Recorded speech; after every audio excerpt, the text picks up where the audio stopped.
Luka Doncic right now, for me, might be the front runner to win MVP. The two of them score or assist on 100 points last night for the Mavericks. So don't look now, but you have been making the point all morning long. A new audience joins us here at the top of this new hour. I can just tell from the way you're talking. You think the Mavericks have a legitimate shot at something special this year. I absolutely do. And in fact, they made these changes to their roster at the trade deadline in just enough time. I think Luka Doncic right now, for me, might be the front runner to win MVP in this league. They're going to start to climb the ladder, I believe, in the West. There's a little bit of a gap there to get the 4. I don't know if they can do that if there's enough time left. They've got more road games than home games by a good margin the rest of the year. That's going to be difficult. But there is absolutely something about this team right now when I'm watching them. There's a belief there that was not there before.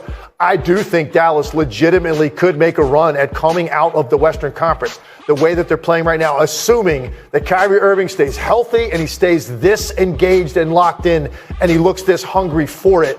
There's no doubt Luka feels that way, and now they've got enough pieces around him, Greeny. I absolutely love what I'm seeing out of this team right now. They made the sorts of trades before the deadline that don't get a lot of attention, but actually might make a lot of difference, and they seem to be heading in that direction. So here we go. The Mavericks are better positioned to compete in the Western Conference right now. I think if you give the Suns another transaction cycle, we may have another discussion. But the thing about it is you really are going to have to play with size if you're going to win the Western Conference. I just don't see how you're getting through some of these teams, especially the Denver Nuggets, without being able to deploy a big lineup. The Suns just can't do it. The Mavericks moves at the deadline, brought in guys who can play big. Plus, they just got back Maxi Kleber, who I know isn't going to make any headlines, but is an important player to them. They're 7-0 since Kyrie came back into the lineup. His health is obviously important. And Luka Doncic, we gave all this attention to Joel Embiid when he was having that incredible scoring before his injury. Take a look at the numbers. He's averaging almost 35 a game himself. He's running away with the scoring title. They are a fascinating team, again, because they've added that size that they might need in certain matchups. Yeah, Winnie, to put it in perspective, what Luka's doing right now, he's generating, I said 59 points earlier, I was off by a couple. It's 57.4 points per game. It's the highest in the history of this league that any player has generated on a nightly basis. That's what Luka is doing right now. I mean, just name another team that you can look at that's got this type of isolation players, this type of passing, this type of shooting, and then the lively, bouncy legs. They've got 2 lob runners in the middle. They've also got Derek Jones. They've got, to me, they've got everything it takes offensively to get it done. And defensively, good enough. They're not elite level defensively, but they're good enough when their offense is that good.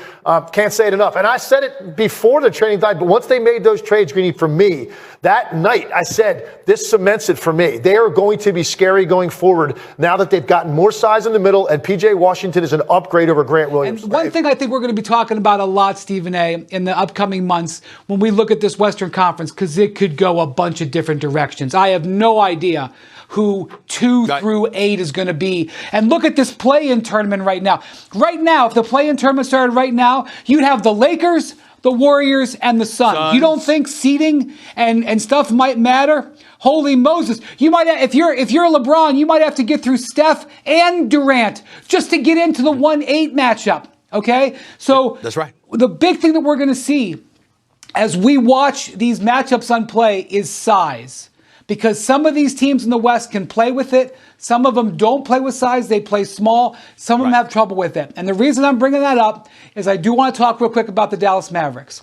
At the trade deadline, Dallas paid a heavy price. They gave away a first-round pick and a pick swap, and they've really, really pressed to get a team here. But the thing that they did, Stephen A., is they got bigger. Not only did they bring in P.J. Washington and Daniel Gafford, but they got Maxi Kleber back. And now all of a sudden, they can play a lot bigger. And I got to tell you, you better pay attention to the Dallas Mavericks. They have won 7 games in a row, all 7 since Kyrie came back in. Kyrie and Luka have only played 29 games together this season.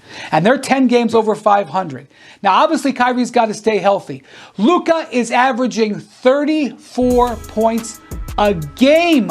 We were going crazy over Embiid averaging 35. Right. This guy's averaging 34, one of the league leaders in assists. Last night, Stephen A., in this game against the Suns, who, they were missing Bradley Beal. I'm not going to freak out. Kyrie and Luka generated 100 points between scoring and assisting. Keep an eye on the Mavericks.